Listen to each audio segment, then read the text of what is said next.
manque beaucoup parfois les conversations que nous avions vers la fin de sa vie dans le jardin de mon frère.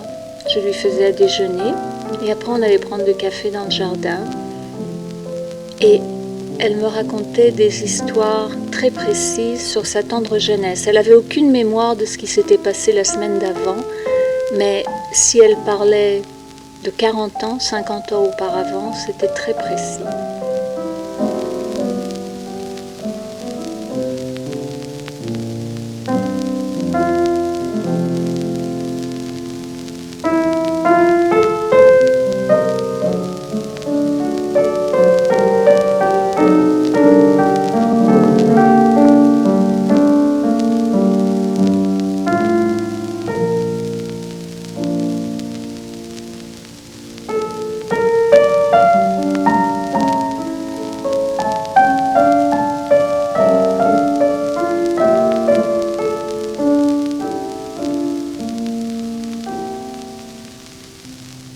Elle parlait souvent de sa jeunesse, elle parlait souvent de son père, parce que son père, le décès de son père a changé toute sa vie.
On se rappelle toujours sa première amie.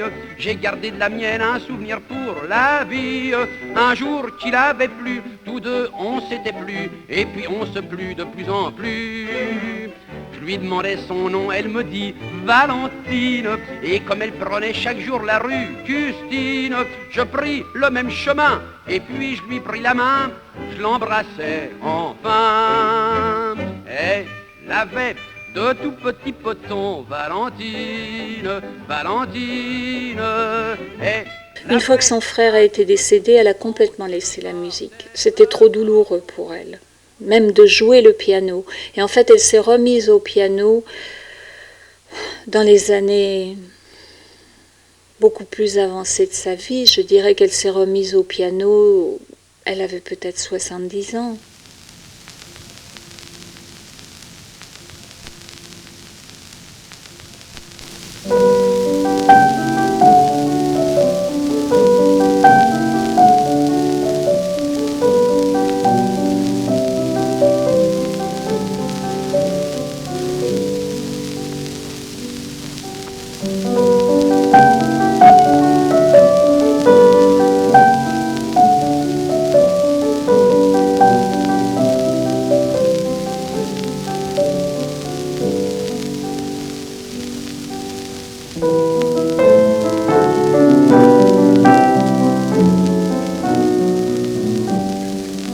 Papa prenait beaucoup de photos avec un petit appareil en plastique que j'ai maintenant d'ailleurs. Oui, finalement la photo a toujours été très importante, que ce soit du côté de maman ou du côté de papa, on en a beaucoup.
La passion, l'originalité, l'excentricité, la vulgarité, la force, parce qu'elle était tout ça.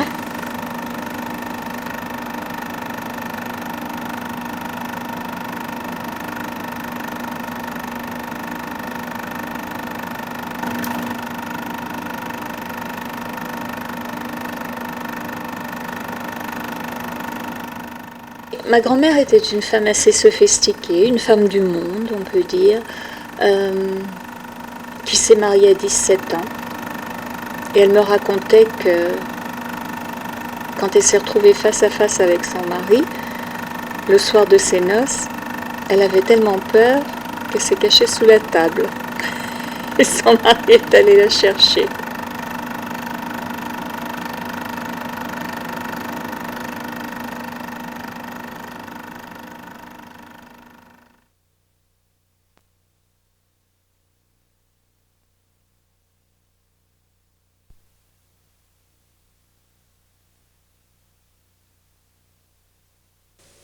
Eh bien, papa a été prisonnier en Allemagne pendant quelques années, et quand il est revenu de la guerre, c'était un autre homme, évidemment, comme bien d'autres jeunes gens à l'époque qui ont vécu la guerre. Aujourd'hui, j'ai mis mes belles boucles d'oreilles pour offrir à mon fils. Un petit peu de coquetterie, ça fait jamais de mal.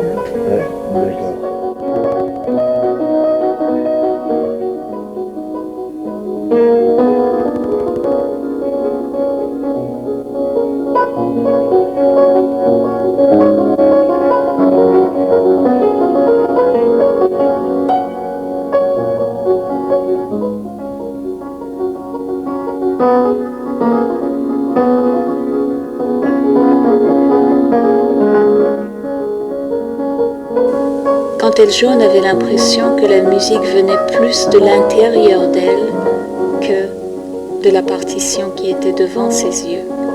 Alors c'était assez fascinant.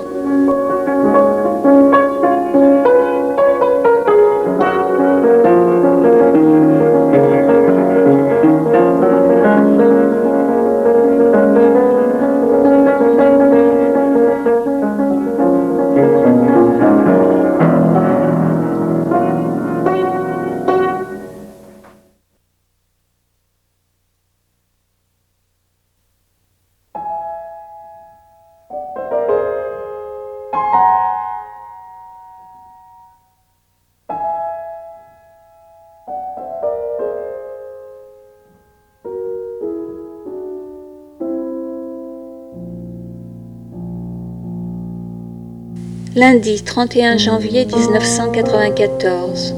Mazounette. Pour écrire, je ne sais plus quel crayon prendre, car, hélas, je vois de moins en moins. J'espère que tu as reçu ma lettre à ta nouvelle adresse. J'ai répondu de suite. J'ai fait venir mon accordeur de piano. Les notes ne répondaient plus.